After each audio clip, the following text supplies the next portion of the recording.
There's a new highway in Pakistan,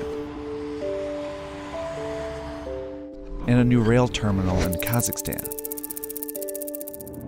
A seaport in Sri Lanka recently opened, as well as this bridge in rural Laos. What's interesting is that they're all part of one country's project that spans 3 continents and touches over 60% of the world's population. If you connect the dots, it's not hard to see which country that is.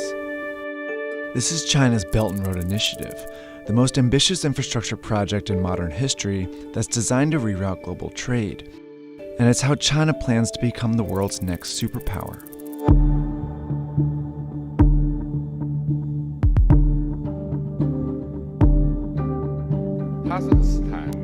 Kazakhstan. It's 2013, and Chinese President Xi Jinping is giving a speech in Kazakhstan, where he mentions the ancient Silk Road, a network of trade routes that spread goods, ideas, and culture across Europe, the Middle East, and China as far back as 200 BC. He then says, "We should take an innovative approach and jointly build an economic belt along the Silk Road." A month later, Xi is in Indonesia. The two sides should work together to build up a new maritime road in the 21st century. These two phrases were the first mentions of Xi's legacy project, the multi-trillion-dollar Belt and Road Initiative, or BRI. They're also the 2 components of the plan. There's an overland economic belt of 6 corridors that serve as new routes to get goods in and out of China, like this railroad connecting China to London, and these gas pipelines from the Caspian Sea to China, and a high-speed train network in Southeast Asia. Then there's the Maritime Silk Road, a chain of seaports stretching from the South China Sea to Africa that also directs trade to and from China. The BRI also includes oil refineries, industrial parks, power plants, mines, and fiber optic networks, all designed to make it easier for the world to trade with China. So far, over 60 countries have reportedly signed agreements for these projects. And the list is growing because China promotes it as a win-win for everyone. Take, for example, the BRI's flagship project, Pakistan. Like many countries in Central and South Asia, Pakistan has a stagnant economy and a corruption problem. It wasn't a popular place for foreign investment, that is until China came along. In 2001, China offered to build a brand new port in the small fishing town of Gwadar. By 2018, the port, as well as a highway and railway networks, became a $62 billion corridor within the BRI.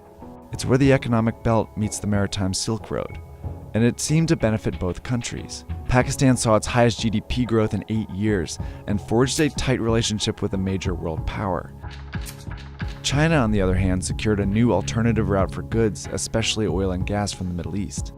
Through projects like these, it also found a way to boost its economy. Chinese construction companies that had fewer opportunities within their own country saw a huge boost from BRI contracts. 7 out of the 10 biggest construction firms in the world are now Chinese. What tips the balance in China's favor even more is a requirement that it be involved in building these projects. In Pakistan, for example, Chinese workers have directly built projects like this highway here, and a Chinese firm has worked with locals on a railway here in Serbia. China's involvement is one of its very few demands, and that's set these deals apart so far. See, typically, to get investment from the West, countries have to meet strict ethical standards. But China's offered billions of dollars, mostly in loans, with far fewer conditions. So it's no surprise the BRI has been a big hit with the less democratic countries in the region. China has signed agreements with authoritarian governments, military regimes, and some of the most corrupt countries in the world. It's even affiliated with Afghanistan, Ukraine, Yemen, and Iraq, all currently splintered by conflict. Because of China's willingness to loan money to unreliable countries, many experts have called the BRI a risky plan. Eventually, these countries will have to pay China back, but corruption and conflict make that payback unlikely. A recent report found that many of the countries indebted to China are very vulnerable, including 8 that are at high risk of being unable to pay. So why does China keep lending? Because there's more to the BRI than just economics. In Sri Lanka, China loaned about $1.5 billion for a new deepwater port.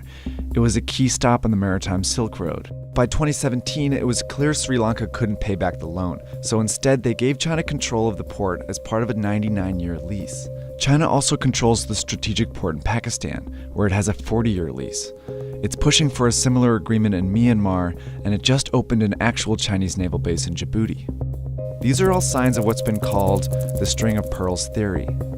It predicts that China is trying to establish a string of naval bases in the Indian Ocean that will allow it to station ships and guard shipping routes that move through the region. So while China's not getting its money back, it's still achieving some very important strategic goals. China's growing influence challenges the status of the US, which has been the world's lone superpower for the last several decades. But isolation is trending in the US, meaning that they are investing less and therefore losing influence around the world. The BRI is China's way of leveraging power to become a global leader. By building relationships and taking control of global trade, China's well on its way.